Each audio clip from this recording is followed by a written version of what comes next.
Mini Stock Nationals, and right now the plan is to make that race be on Labor Day weekend. Yeah, we were discussing That's that what a the little discussion bit. is. Yeah, Is right now it's going to be Labor Day weekend.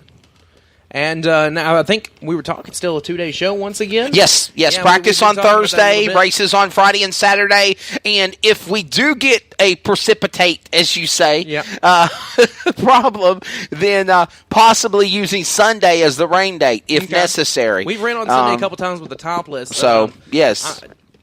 Right now, and it will be two 1,500 to win races. Okay. With not 300 to start, but 400 to start. Okay. And they're actually going to pay better money through the field next year. I'm not saying that they didn't do a good job this year. I mean, it's 300 to start already, which is a lot for a mini stock. Yes. It makes that drive from Alabama possible. And I can tell you, fans, that we're happy with what kind of cars that we got for this event. 20 plus per night was pretty good.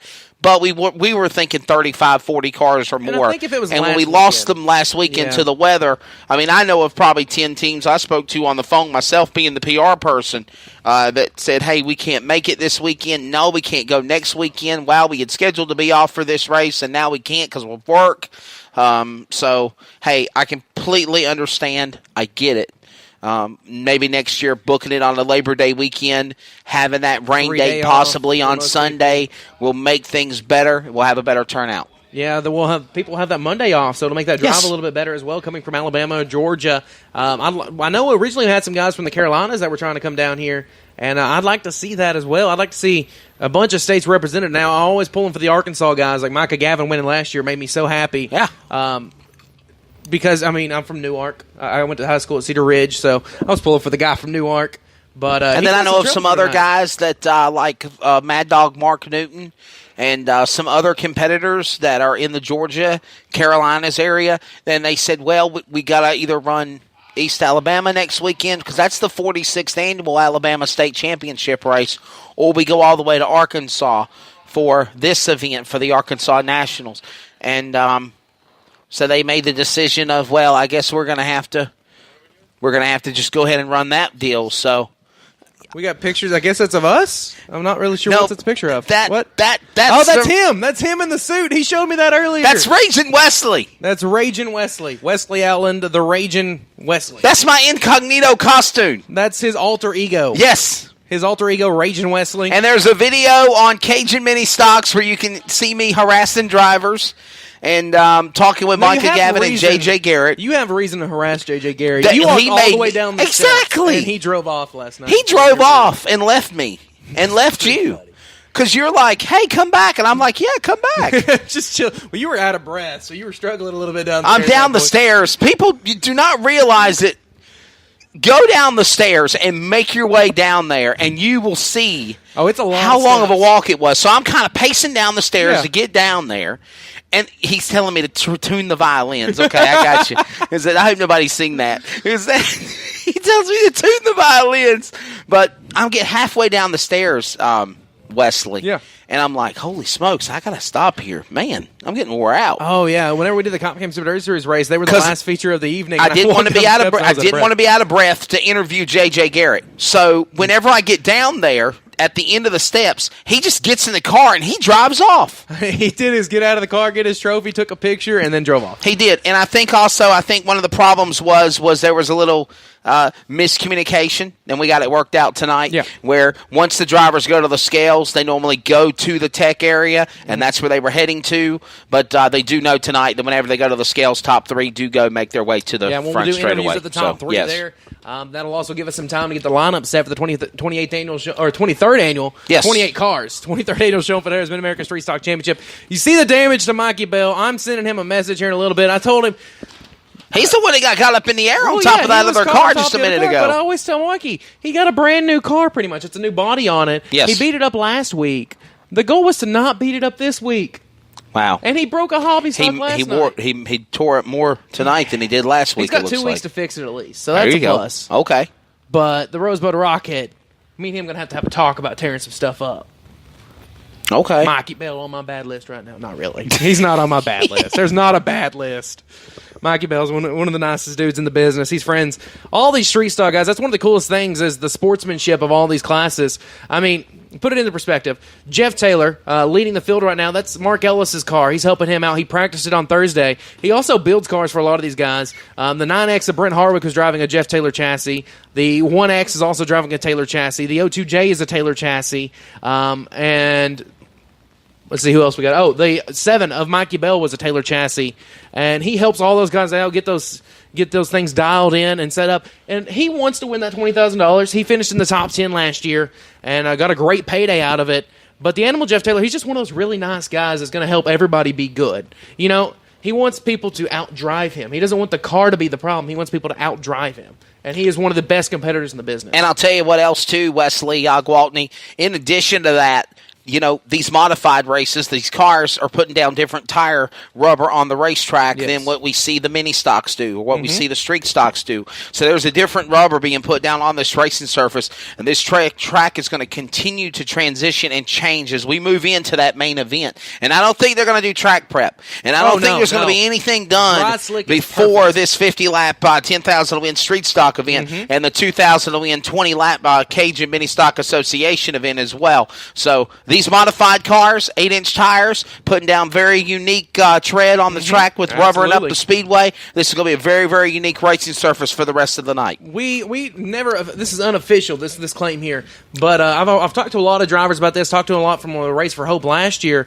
and they said this is the fastest rubber down track they have ever been on. Because when it gets rubber down, it is still ridiculously fast. Like, well, we already seen the different groups. Exactly. Precision banking is in effect here. You can already see in turn 1. I mean, the bottom, not the very, very bottom, still nice and brown. Then there's a nice black strip where rubber has been laid down. Then there's another patch of brown. Then there's another black strip. And then there's another one by the wall a little bit. And it's 3 very different groups. And we've seen them, 4? You saw 5 wide earlier? That's right. I thought you were going to need some water after that. I did. And I was trying to give it to you, but you got your Grape Crush. I got the Grape Crush instead. Can't go wrong with Grape Crush. It's good. I mean, that's available in the concession stand along with ice cold Pepsi products. And Orange Crush and ice cream. Pickled Pops. I don't know if there's any of the Pickle Pops left in there. Clint might have been just special and found one. But there's the best cheeseburger and Locust Grove, hot dogs, Polish sausage, all those things to eat in there. We had that little delay, nice little conversation about racing in the area. I mean, the state of Arkansas has really come alive. We had... What was it, 21 or 20 modifieds this evening. They had 20 last night. And 30, so there's 41 between the two places. And that's just an hour and a half difference between the two places as well. And that's not even talking about the legal cars that are at Coley's Ridge this evening. So we're trying to bring IMC Modified Racing back, and that Race for Hope is really going to be the pinnacle of that. As we have 101 confirmed pre-entries. Put it like this. We had 37 last year going to the race. How many confirmed? 101.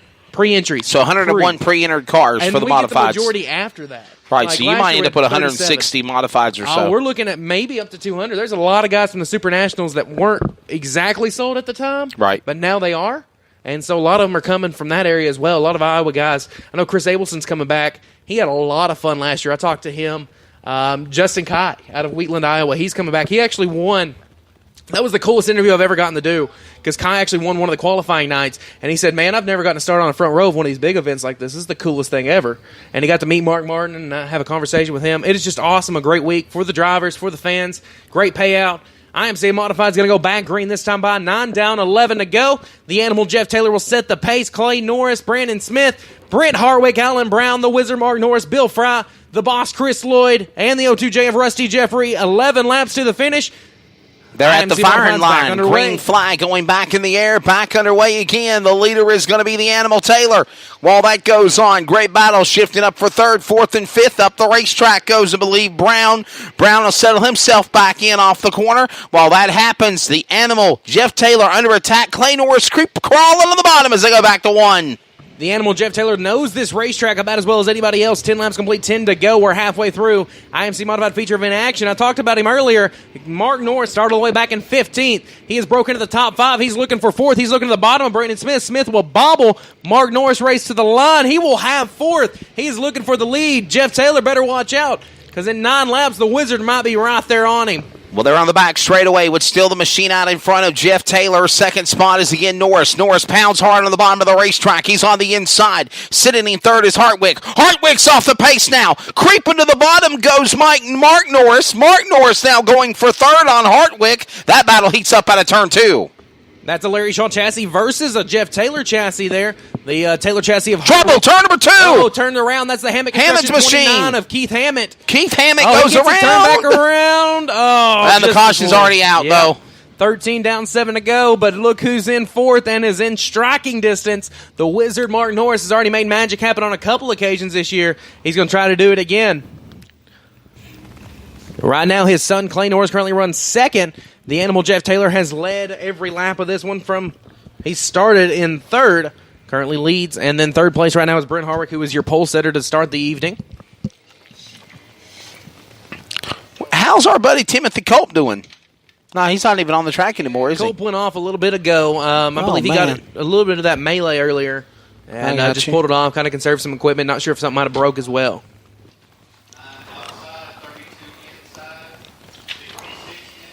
So we are under caution.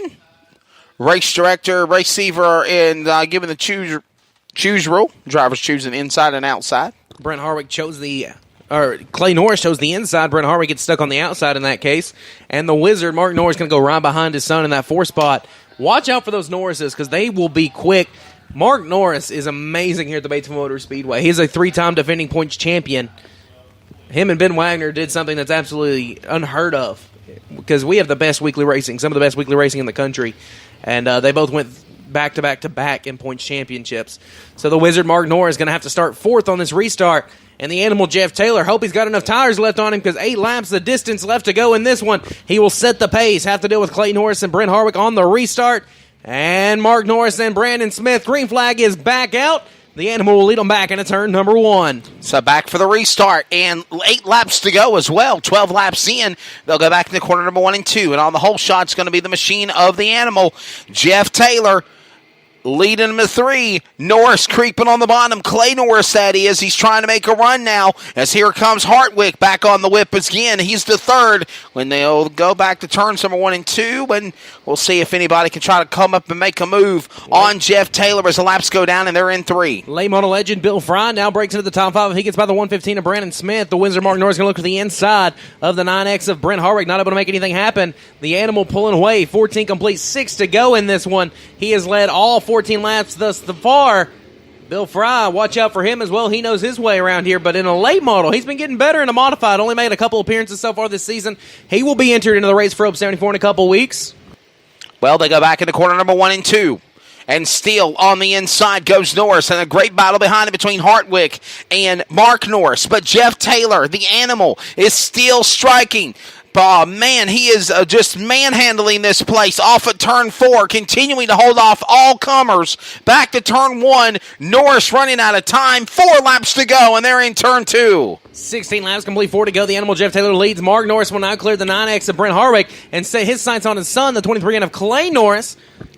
As Harwick tries to put up a battle, cannot. He will slide a single file into the 4th spot. Bill Fry completes your top 5 right now. 17 down, 3 to go. Brandon Smith, the boss, Chris Lloyd fighting it out for the 6th position. Harwick gets a great run off the back straightaway. He's about a half car length off the 32 of Mark Norris. Harwick goes to the top side. Norris on the bottom. Norris going to hold him off. Harwick going to try to cross him over and get a run across the line. Gets to the bumper, but not enough. 18 down, 2 to go. Time running out. The hourglass is grown short, as they say. The grains of sand in the hourglass are coming to an end as the Animal. It is Jeff Taylor exiting off of turn 4. Final lap before the race for Hope 74. Bring them home, Wesley Gwaltney and the Mimka Mods in turn 2. The Jeff Taylor Motorsports 7. Normally driven by Mark Ellis, works down the back straight away. The Animal Jeff Taylor looking to gain the momentum heading into the big 5-9 race for Hope 74. He will set the car on the top of turns 3 and 4. Your winner of the IMC Modifieds this evening out of Cave City, Arkansas, the Animal Jeff Taylor. Coming home second and 23 and out of Searcy, Arkansas is Clay Norris. Third is going to be Big Daddy Brent Harwick on Equipment, Arkansas. Fourth, the 32 of Mark Norris, coming all the way from 15th to finish in the 4th position. And completing your top 5, the 66 of Bill Fry. Completing your top 10, Brandon Smith, Chris Lloyd, Alan Brown, Rusty Jeffrey, and Young Money Ashton Wilkie drives it from the rear back into a top 10 finish. Top 5 go to the scales to make it official. Then we'll have our winner in front of the flag stand. Hey, race fans, have a round of applause for the Animal Jeff Taylor. Give it to him.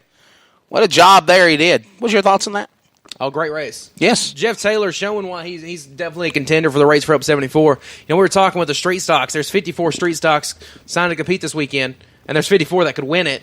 the race for Up 74 is going to be 150 entries or whatever, 101 at least at this point, and then whatever